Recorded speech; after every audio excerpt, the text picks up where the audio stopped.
Coucou, coucou, j'espère que vous allez bien. Je vous retrouve dans cette vidéo aujourd'hui pour vous parler stratégie nutritionnelle, design humain, alimentation, digestion, ingestion, et donc vous parler des différents modes alimentaires, des différentes stratégies que l'on peut retrouver.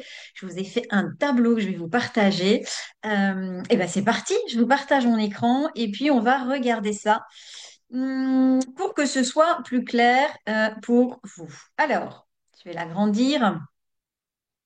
Et voilà, donc normalement, vous voyez mon écran et vous allez donc avoir différentes informations. Quand vous regardez votre carte, donc vous pouvez la télécharger sur mon site virginiepetitjean.fr, vous avez un onglet Design humain adulte et quand vous passez votre souris dessus, vous avez calculé votre design humain, votre carte de design humain. Je vous remets le lien en description. Et puis, donc, quand vous téléchargez votre carte, vous avez des flèches. Vous avez donc le schéma corporel, des informations rouges qui sont donc le corps, le design, c'est ce qui va nous intéresser. Il y a des informations qui sont dans un tableau noir, qui sont votre personnalité, mais on va s'attacher à ce qui est rouge et en particulier, juste à côté du profil, en fait, du schéma corporel, hein, du dessin du profil de l'être humain. Vous avez des flèches de chaque côté, vous en avez quatre, et vous regardez celle qui est en haut à gauche. Elle va vous donner les informations concernant ce qu'on appelle la détermination interne en design humain. C'est votre façon de vous alimenter. Donc, on va commencer par le bas. Si vous avez en fait j'ai fait des vidéos là-dessus. Si vous avez donc, c'est un hexagone souvent. Enfin, tout dépend des logiciels. Et vous avez un chiffre qui est dedans. Vous avez même deux chiffres. Un chiffre qui est plus grand quand il y a pas de forme autour, et puis un autre chiffre qui est plus petit. On va s'attacher à celui qui est plus grand. Et donc, si vous avez donc ce chiffre 1, c'est ma stratégie. J'ai déjà fait des publications dessus. Elle s'appelle appétit. Ça va être le système digestif le plus primitif de tout ce que l'on peut trouver dans le design humain et donc dans la façon dont on digère, on fonctionne. Et donc, plus on va monter vers le 6, plus on va avoir un système digestif qui est plus élaboré, si on peut le dire comme ça. Vous allez avoir aussi une flèche qui va être à côté de ce chiffre, qui va être tournée soit vers la gauche, soit vers la droite. Et donc, ça va nous donner une deuxième indication. Ça va déjà nous indiquer si votre cerveau est gauche ou droit, en fonction de la flèche. Et en fonction de ça, de nous indiquer l'orientation de cette... voilà, au départ, vous avez la stratégie. Si vous avez une flèche à droite, vous allez avoir cette orientation. Si vous avez une flèche à gauche, vous allez avoir cette orientation. D'accord? Donc, vous voyez, les mots sont quand même assez parlants, mais on va les revoir ensemble. Donc, un, appétit. Vous allez manger vos aliments séparément et vous allez manger vos aliments quand vous avez faim. Encore une fois, vous pouvez aller regarder la vidéo sur appétit. Je vous la remettrai en description de la vidéo si vous souhaitez la regarder. Et puis, si vous avez donc une flèche à gauche, donc un cerveau gauche stratégique, comme c'est le cas pour moi, vous devez manger vos aliments de façon consécutive, c'est-à-dire que vous les séparez et une fois que vous avez mangé, je sais pas moi, la viande, le riz, les haricots, voilà, et puis la salade verte, eh bien, vous mangez déjà votre viande, après votre riz, après vos haricots et après votre salade verte. Et quand vous avez fini, vous revenez pas sur le riz ou sur la viande. Une fois que c'est mangé, c'est ingéré, vous allez devoir les digérer avant de pouvoir les remanger. Une chose à la fois et on ne revient pas dessus. Quand c'est l'alternative, vous séparez toujours vos aliments, vous mangez toujours quand vous avez faim, ce qui veut dire que vous ne mangez pas quand vous n'avez pas faim. Donc, les heures de repas très, très, très figées, voilà, regardez comment ça se passe pour vous. Et donc là, vous allez donc pouvoir manger votre viande, votre riz, vos haricots. Vous les mangez toujours de façon séparée, mais en gros, vous pouvez aller au rab. C'est-à-dire que si vous voulez de la viande après, vous pouvez la manger. OK? Donc ça, c'est le un. Le 2, c'est manger quand ça a du goût. Si ça n'a pas de goût, les enfants qui ont le 2, en général, vous leur donnez à manger. Soit ils le recrachent, ça c'est voilà, le ouvert, où ils vont mettre dans la bouche pour pouvoir après le recracher. Et donc, ben, ça peut être valable aussi pour vous en tant qu'adulte, hein. Ou alors, vous essayez de leur mettre quelque chose à la bouche et c'est complètement fermé, vous ne pouvez pas passer. Donc, vous allez essayer de les chatouiller, vous allez essayer de mettre la cuillère en haut, en bas, à droite, à gauche, pour qu'à un moment, ils ouvrent la bouche ou les faire rire, pou, pou. Voilà. Enfourner la cuillère, eh ben, sachez que c'est tout ce qu'il faut faire pour être complètement désaligné avec un fonctionnement de couleur 2 qui est le goût. Donc, on est un, 2, 3 dans un fonctionnement avec des aliments, enfin surtout un et 2 qui restent séparés. OK? Le 2 est moins, c'est moins capital, si on peut le dire comme ça, que le un, mais ça reste quand même des stratégies qui sont primaires. Et donc le 2, la particularité aussi, c'est de toujours manger la même chose.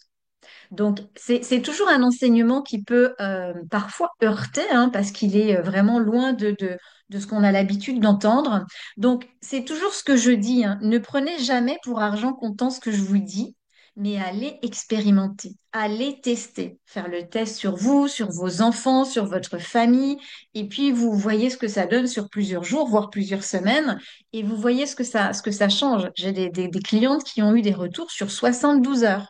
Donc, ne vous dites pas, bon, ok, Virginie, elle a dit ça, je fais ça, et puis je me fous dans une case. L'idée, c'est de sortir de la case et après d'aller expérimenter, d'aller voir comment ça se passe pour vous quand vous mangez les choses, et vous allez voir après comment ça se passe au niveau énergie, ballonnement, fatigue après le repas, voilà, comment ça se passe pour vous en termes de digestion. D'accord? Donc, le 2, encore une fois, des aliments séparés. Alors, souvent la même chose pendant la même saison. Mon prof de design humain, Jacques Chapoutot, nous dit toujours que lui, il adore manger tomate mozzarella et qu'il mange ça pendant toute une saison. Bon, ben voilà, c'est à tester. Et d'ailleurs, quand j'ai des clients, des clientes avec le 2, bah, ils sont pas étonnés parce qu'ils me disent, bah ouais, mais moi j'adore manger toujours la même chose. Tous les soirs, je mange une soupe.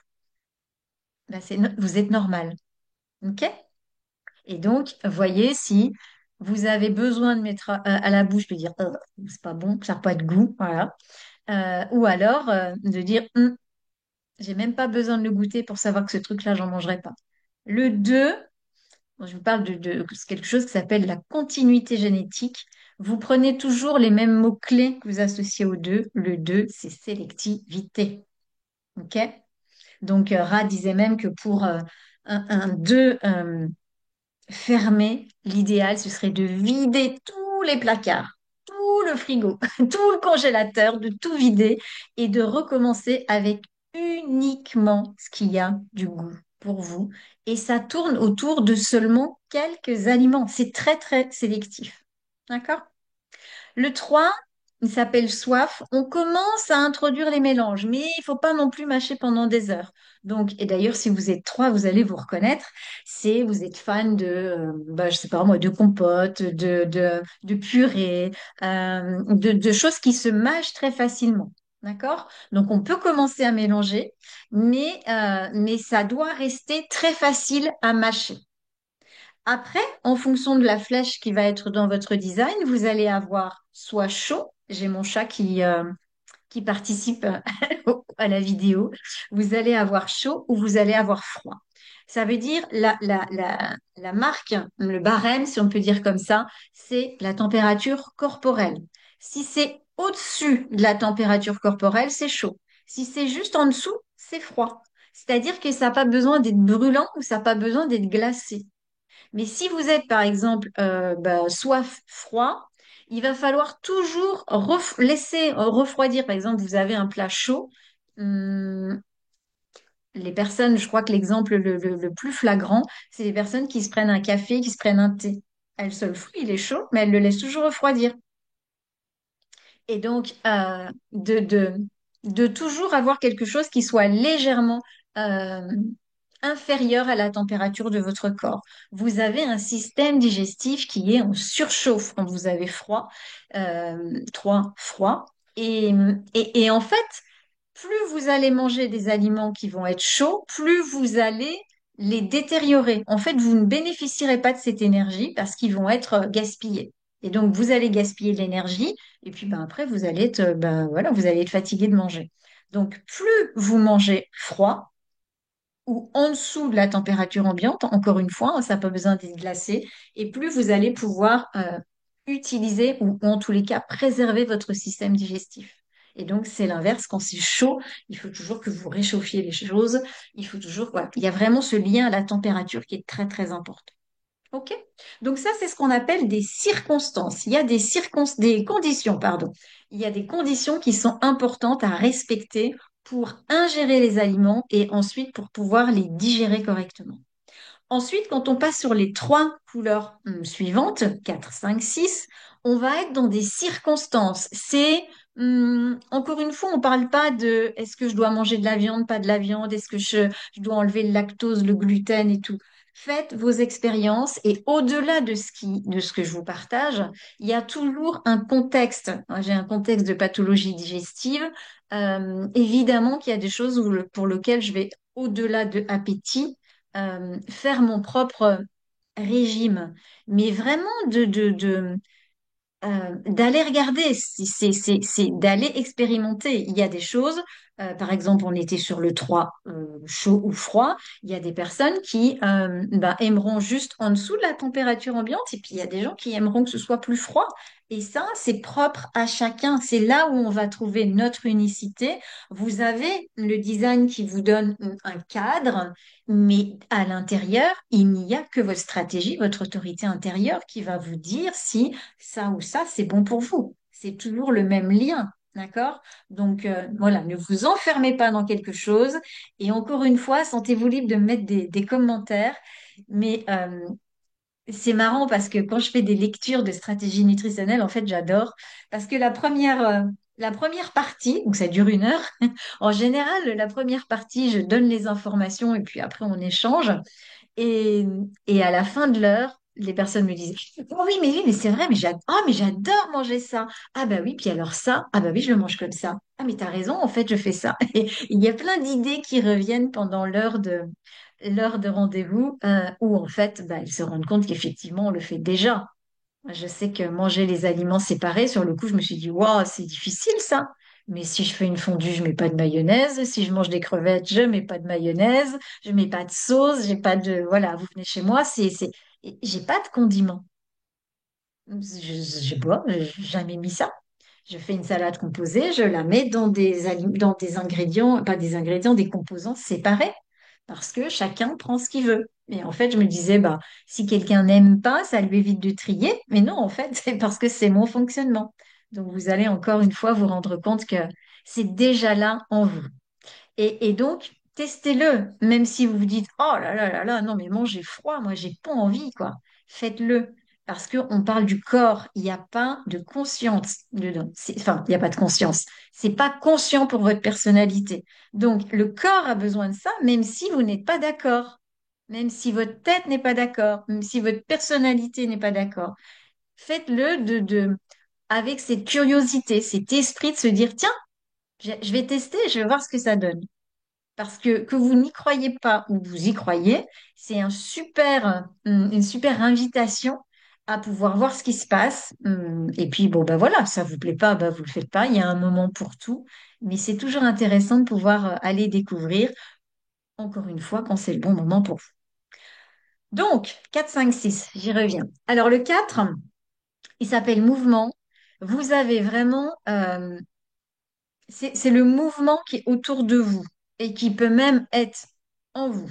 Parce que j'ai pas mal de clientes qui ont ce 4, dont une qui va se reconnaître parce que c'est ma woman de test et d'expérimentation. Et donc, elle a mouvement calme. Et c'est ça, c'est qu'elle est allée tester des choses ou même le fait de boire un verre d'eau en marchant lui a amené des hoquets. On a réglé son problème de hoquet, mais c'était un truc de fou, quoi. Et donc, c'est ça. Pas de mouvement.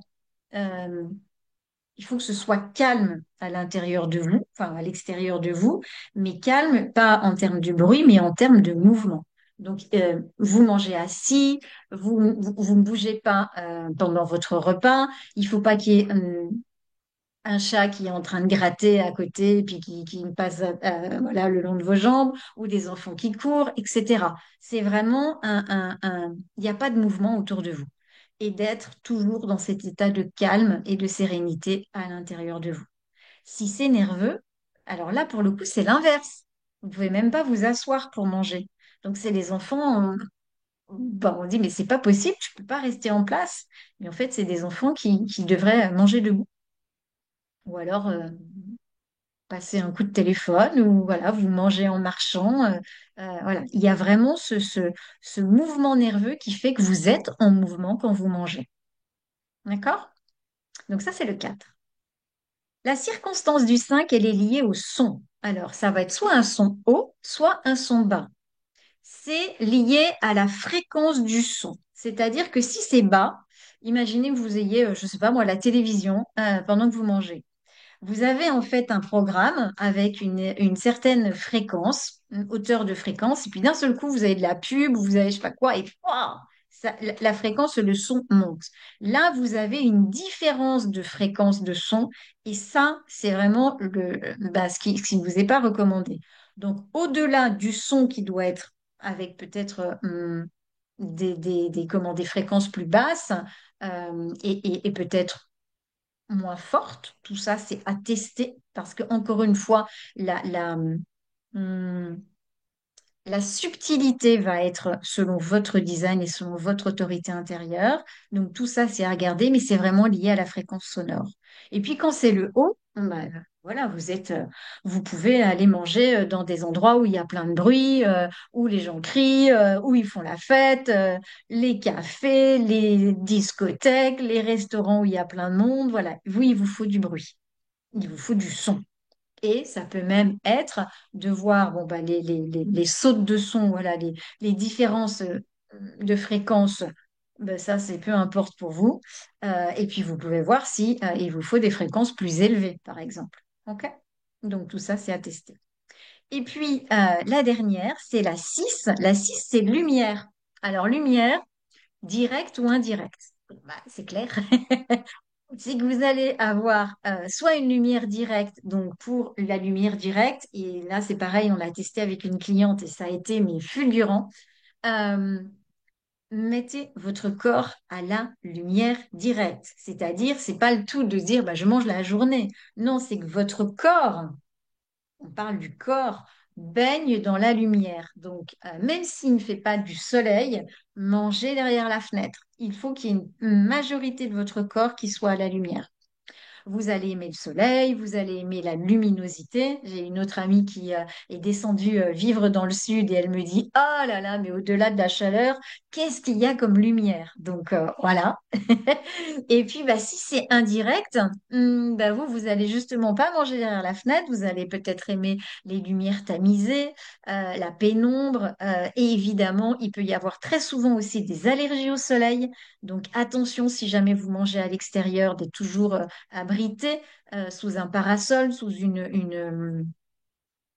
j'allais dire une ombrelle, bref, vous m'avez compris, de faire très attention. Et même un rat allait jusqu'à dire que c'était les personnes qui travaillaient la nuit, qui souvent changeaient carrément leur mode de vie, parce qu'il y a cette histoire de manger après le lever du soleil quand on est direct et après le coucher du soleil quand on est indirect.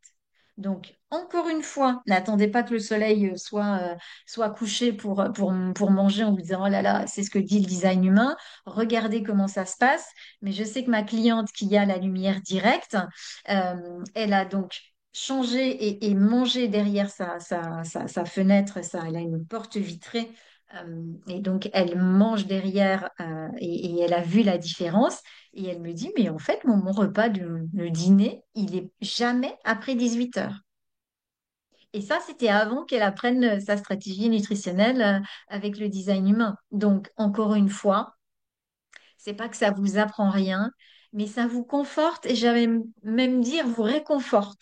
Parce que, voilà, ah, mais tiens, tu manges comme les poules, c'est pas possible, t'es déjà vieux ou vieille avant l'âge. Non, en fait, c'est juste que votre corps sait ce qui est bon pour vous, même si votre mental n'est pas d'accord.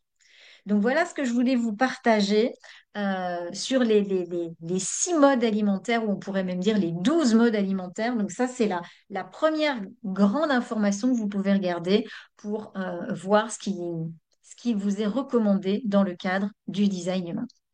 Je vous fais des gros bisous. Je vous souhaite une belle journée. Je vous mets en dessous, donc je sais plus ce que je vous ai dit. Le lien, ah oui, parce que il y a aussi une autre information. Quand vous êtes un, 2 et 3, vous allez avoir un environnement souvent qui s'appelle Hardscape et donc qui est un environnement dur et plutôt urbain.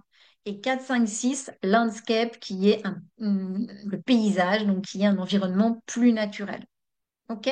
Donc là, vous allez voilà, pouvoir avoir des informations qui vont être liées à votre couleur et je vous ferai une autre vidéo à l'environnement puisque même si là on parle d'alimentation, dans la globalité de ce qui fonctionne avec le corps, vous allez retrouver des thématiques. C'est-à-dire que si vous avez le 5 dans l'environnement, vous savez que le son va être quelque chose d'important. Même si on vous parle du mot vallée dans l'environnement. Donc, je vous ferai le même type de vidéo pour vous partager les 6 environnements et vous verrez qu'on peut prendre les choses et les mixer. Et encore une fois, ouvrez, testez les choses, mais ne restez pas figé sur sur certains enseignements. Testez les choses et voyez comment ça fonctionne pour vous. OK? Donc, je vous disais, je vous fais des bisous et puis on se retrouve très vite.